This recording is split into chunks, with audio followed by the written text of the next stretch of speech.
Gazette notification with preferential numbers of candidates contesting the general election from 22 electoral districts issued. Another suspect relating to the April 21st attacks arrested.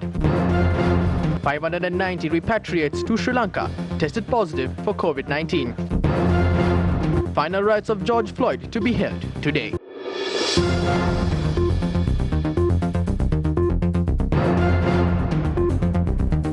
Hello there and welcome to Lunchtime News here on TV1. You're joining me, Devi Paldano.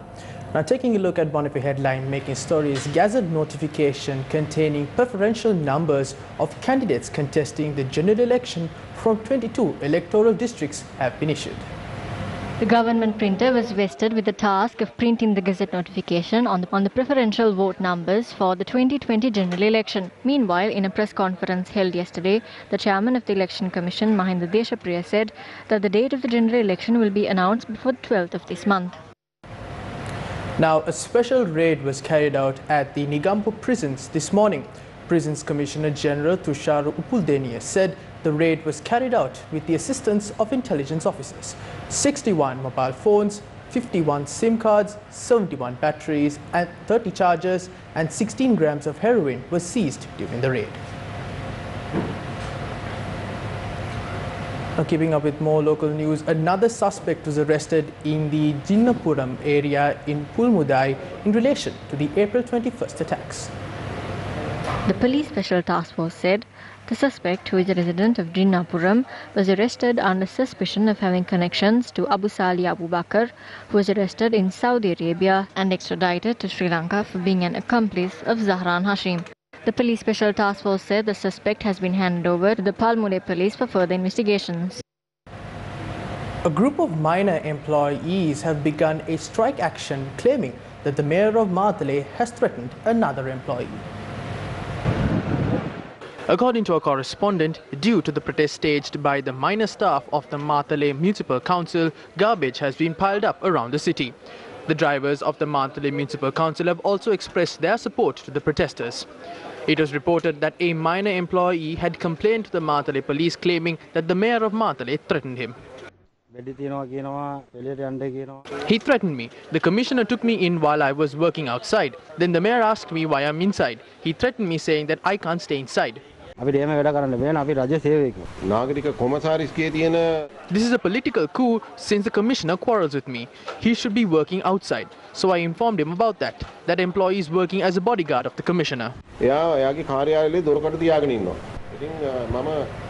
17 people were injured in accidents that took place around the island today. 15 people were injured in an accident that took place in Pittigalagal. Our correspondent said that the injured were admitted to the Albitia Base Hospital. A bus which was transporting garment factory workers met with an accident at around 8 p.m. last night. Police said that the driver was not able to control the speed of the vehicle and hit a store nearby. Police said that the driver had fled the scene after the accident. One person was injured in an accident that took place in Thekkavatta, Vavuniya. The injured was admitted to the Vavuniya Base Hospital. A car that was flying from Gampala to Vavuniya had veered off the road. The police suspect that the accident had occurred when the driver of the vehicle had fallen asleep. The person who was injured in the accident is a 38-year-old resident of Gampala. A police officer attached to the Nikavaratiya police has been injured in an accident in Veerapula along the Kurunagala-Padiniya main road. According to our correspondent, he is currently receiving treatment at the Variyapula Regional Hospital. The accident had occurred when a motorcycle travelling from Kurunagala to Padiniya had collided with another motorcycle. The police had arrested the driver of the car. Kandy is identified as the city with the highest level of air pollution in the country. A discussion was held yesterday with regards to health practices that can be adopted in this city for protection against the current state. A special program was conducted at the Kandy George A. De Silva Park under the theme A Bright Tomorrow in a Safe City.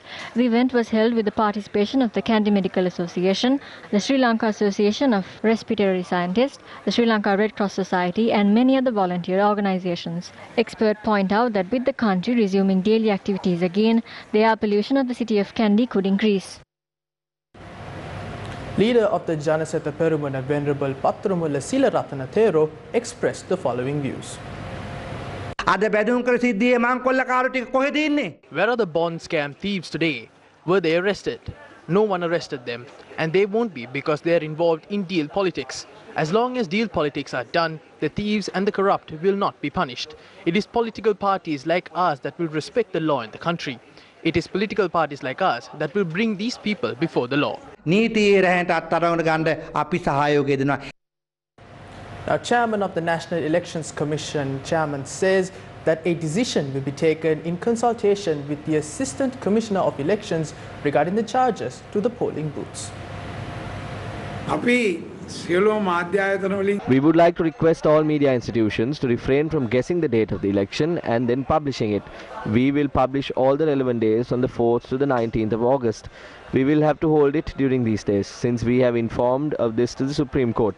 Please let us decide the date of the election. Another request I would like to make is, if there is anything that needs to be clarified, please ask the members or the chairman of the Election Commission without breaking the trust of the people have towards the NEC by publishing it on the media and on social media.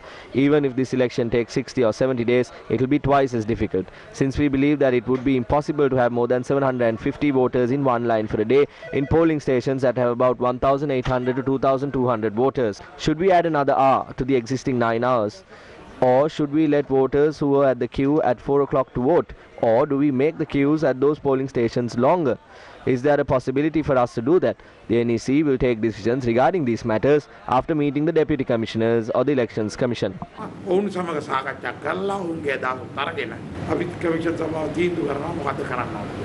Now, taking a look at more headline-making stories, Commander of the Army, Lieutenant General Shavendra Silva, said 590 who arrived in the country from overseas have tested positive for COVID-19. The total number of COVID-19 patients reported in the island increased to 1,857. 22 COVID-19 patients being reported yesterday. Of the 22 patients discovered yesterday, 10 were Navy personnel, 8 were returnees from Kuwait and 4 were returnees from Chennai. Currently, there are 856 active COVID-19 patients receiving treatment in hospitals. Meanwhile, 49 patients were released from hospitals yesterday after recovering from the virus, bringing the total number of recoveries in the country to 990. Well, that is a wrap of lunchtime news here on TV1. For more news, log on to our award-winning website, www.newsfirst.lk. For the Newsfirst team, I'm David Palda. Take care.